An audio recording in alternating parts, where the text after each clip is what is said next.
குந்தி தேவிக்கு உள்ளே ஒரு ரகசியம். திருமணத்திற்கு முன் அவள் பெற்ற பிள்ளை கர்ணன். ஆனால் அவன் பிறந்தவுடன் தாயின் கண்ணீருடன் ஆற்றில் விடப்பட்டான். கர்ணனை ஒரு சக்கரவர்த்தி அல்ல, ஒரு தேரோட்டிதான் வளர்த்தான்.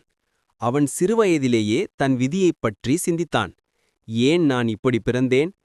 ஏன் நான் ஒரு தேரோட்டியின் மகனாக வாழ வேண்டும்? அவன் மனதில் கோபமும் வலியும் இருந்தது. ஆனால் காலம் போக அந்த வலிதான் அவனை ஒரு மகா வீரனாக மாற்றியது. கர்ணன் துரோணரிடம் ஆயுதம் கற்கச் சென்றான். ஆனால் துரோணர் அவனை தள்ளிவிட்டார். நீ தேரோட்டியின் மகன், க்ஷத்திரியர் அல்ல. அவன் துயரத்துடன் விட்டு வெளியேறினான். பின்னர் பரசுராமரிடம் போய் நான் ஒரு பிராமணன் என பொய் கூறி கற்றான். ஆனால் ஒருநாள் உண்மை வெளிச்சம் பெற்றது. பரசுராமர் சாபம் விட்டார். உன் திறமை மறந்துவிடும், உன் உயிரை தீர்மானிக்கும் நேரத்தில். அந்த சாபம் கூட கர்ணனின் விதியின் ஒரு பகுதி. ஆனால் அதை அப்போது அவன் துரதிர்ஷ்டம் என்று எண்ணினான்.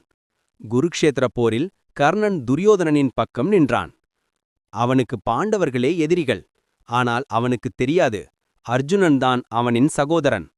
போரில் அவன் அற்புதமாக போரிட்டான். ஆனால் கிருஷ்ணரின் யோசனைக்கேற்ப அவன் தேரின் சக்கரம் மண்ணில் சிக்கிக் கொண்டது. அவனுக்கு நினைவில் வந்தது பரசுராமர் கொடுத்த சாபம். அந்த சாபத்தால் அவன் ஆயுதத்தை மறந்துவிட்டான். அதேவேளையில் அர்ஜுனன் அம்பு விடுகிறான். கர்ணன் விழுந்தான்.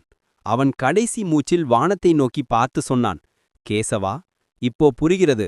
நான் இவ்வாறு பிறந்ததும் வாழ்ந்ததும் இவ்வாறு இறந்ததும் அனைத்தும் ஒரு அர்த்தத்திற்காகத்தான். நடப்பது எல்லாம் நன்மைக்கே. போருக்குப் பிறகு யுதிஷ்டிரருக்கு உண்மை தெரியவந்தது, கர்ணன் அவர்களின் மூத்த சகோதரன் என்பதை. அவர்களின் கண்களில் கண்ணீர் வழிந்தது. கிருஷ்ணர் அமைதியாக சொன்னார், யுதிஷ்டிரா, கர்ணன் தன் வாழ்க்கை முழுவதும் துன்பப்பட்டான். ஆனால் அவன் துன்பம்தான் இந்த போரின் தத்துவத்தை உருவாக்கியது. அவன்தான் நடப்பது எல்லாம் நன்மைக்கே என்ற உண்மையின் உயிர்மூச்சு.